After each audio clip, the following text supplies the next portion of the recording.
joining us now is Alabama Senator Tommy Tuberville. Mr. Tuberville, welcome back.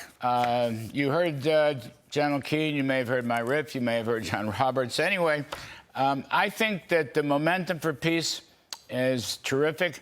President Trump is driving this. It's almost going at warp speed. It may not be completely fair, but I think the ground-based security guarantees may make it an okay deal. What do you think, Senator Tuberville? What are you thinking? What are you hearing, sir? Well, first of all, it's great that President Trump was able to get Putin to meet with him. I think that was the number one thing, Larry, just get him to the table, because the Europeans, Ukraine, and for us, we have no cards to play. We have no cards to play. Putin is winning. He's making progress. And, you know, he's not really trying to make more progress and taking more ground. He's keeping what he's got so far. And so right now he's got all the cards to play. He knows that Ukraine's running out of people to fight this war. They are so much better off now than they were when they started the war with building weapons and guns. I mean, they almost tripled to quadruple their capacity of building things. And the other thing is, unfortunately, we've run Russia to China.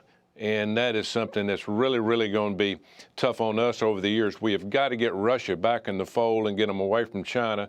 We got to get them more to our side. And that's what President Trump understands. He understands, hey, we got to get this war over with. And we've got to get Russia to understand that, hey, we do not want to go up against Russia and China. We need to get Russia thinking more about democracy other than communism. Democrats are criticizing Mr. Trump for not coming home with a ceasefire. What's your response to that one? Well, I mean, they could have done this 3 years ago. If they would have gone over and taken the deal that Putin and Zelensky got together back in Istanbul a few years ago, when they told, you know, the Europeans, hey, go tell them to pull the plug on this. We're going to support you. We is not in there. It's been the American taxpayers that had to fund this war. We spent $300 billion. The Europeans have spent maybe $100 billion at the most. We're the ones supplying everything. The Europeans need to take care of their own countries, the immigration they have, because they're fighting a war within their country, as well as Russia trying to take over part of Europe. And it's a sad situation. I look at all those leaders there today, and if you can call them leaders, they are really struggling on making decisions right for their people in their country. So thank goodness we got President Trump that's speaking for us. He's a leader. He understands what we need to do to take everything back over from what we lost from President Biden. We're building our military back. Putin respects President Trump, and that's the key card to play in this game. Trump wants peace. He wants peace.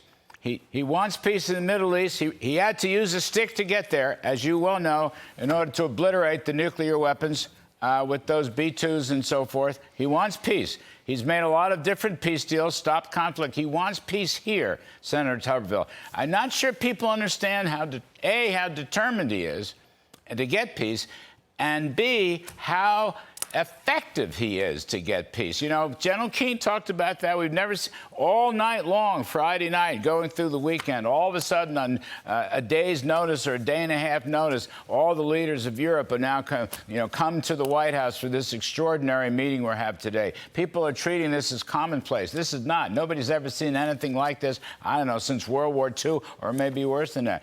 You can't you can't bet against Trump on these things, Senator Tuberville. That's my take. I'm not an expert. I don't know all that's going on. I just wouldn't bet against him.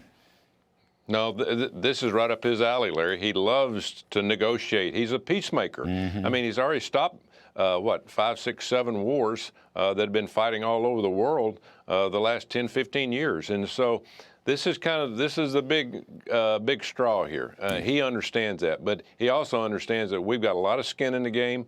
I've been watching this war now for 4 years, even before it even started.